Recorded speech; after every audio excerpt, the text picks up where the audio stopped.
Hello, and welcome to the 5-Minute IEP.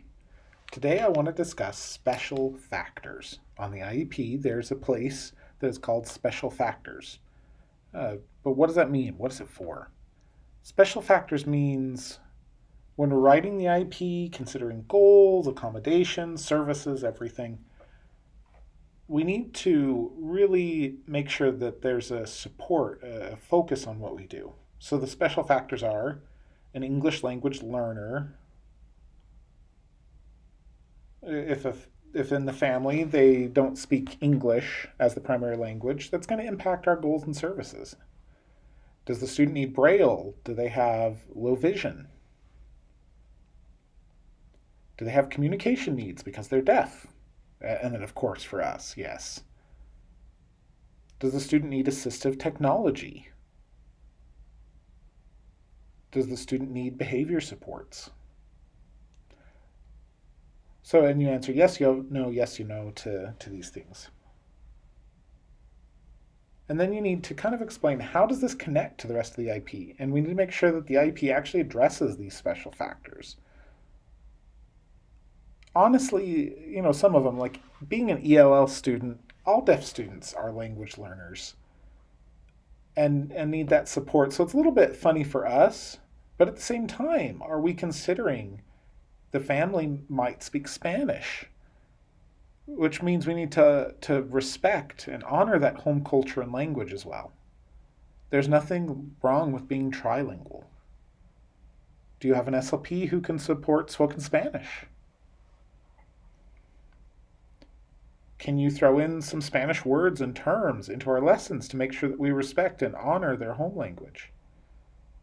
Even if they can't access it through speech and listening, there's the written form. Braille, low vision, that kind of makes sense. Partner with the blind school is needed for that. Communication needs, some states have a communication plan that you have to type out. And for deaf schools, it kind of feels a touch redundant because that's what we're focused on. But at the same time, are we actually addressing language in everything we do? ASL and English. Remembering that English means both the written form and a spoken form, if appropriate for the student. Are we meeting all their language access needs? Assistive technology, that one's a little bit hazy. So some states have an assistive technology team that can help kind of analyze and figure out what a student really needs. Basically, does the student need some kind of special technology that the school is liable to provide to be able to access their education? Now, hearing aids, cochlear implants, that is not assistive technology. Because is the school liable for that? No, that's a familial, parental responsibility. And is a hearing aid absolutely essential for access? Not necessarily. They can have ASL.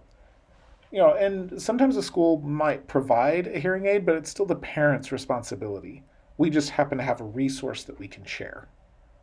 So it's a bit confusing for teachers that way. If you feel you're not sure, sit down with your principal.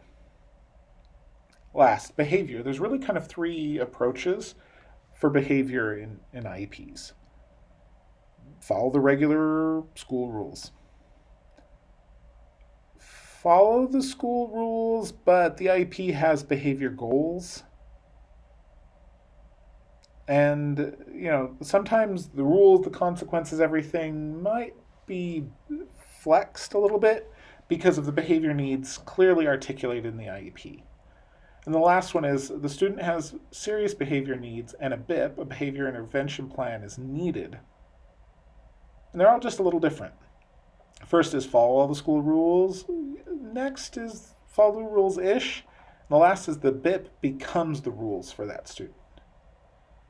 So that's kind of a surface introduction to special factors. What's important is everything you do in the IEP needs to actually address these special factors, these needs that a student has. Make sure that we're giving students enough support to be successful. So that's your 5-minute with Nate tip. Have a great day.